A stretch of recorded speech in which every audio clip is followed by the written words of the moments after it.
Kumusta mga idol? Bilib ang mga Hapon sa ating pambato na si Kai Sotto dahil sa matataas ang views ng iba't ibang social media account, lalo na sa bilig.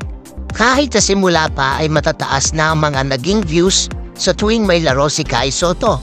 Katulad na lang nung naglalaro pa siya sa TSF, The Skill Factory Without Borders.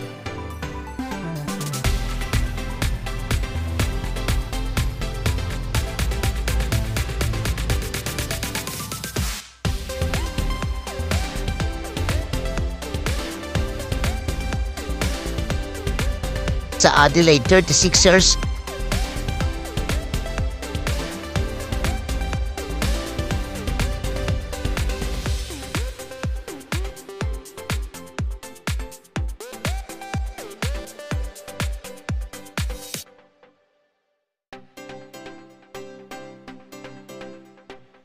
at ngayon nga ay sa Yokohama B. Corsairs.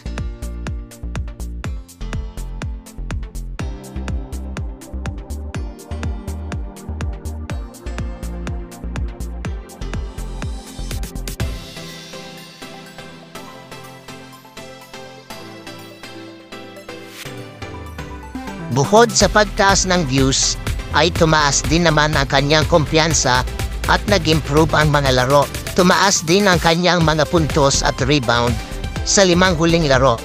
Yokohama versus Hokkaido, pumuntos lang si Kai Sotto ng 9 points at 2 rebounds sa loob ng 11 minutes playing time.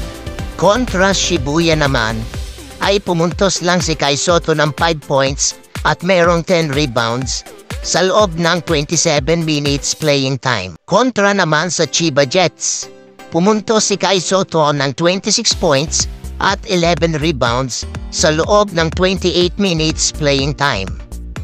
Kontra naman sa Kawasaki, pumuntos si Kai Sotto ng 21 points, 12 rebounds at 4 assists sa loob ng 27 minutes playing time. Tapos ang huling kalaban nila ay Sun-En.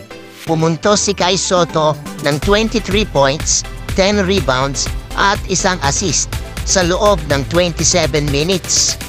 Kitang-kita na ang mga pagbabago sa laro ni Kai Sotto na masasabi natin na pwede na siya sa NBA.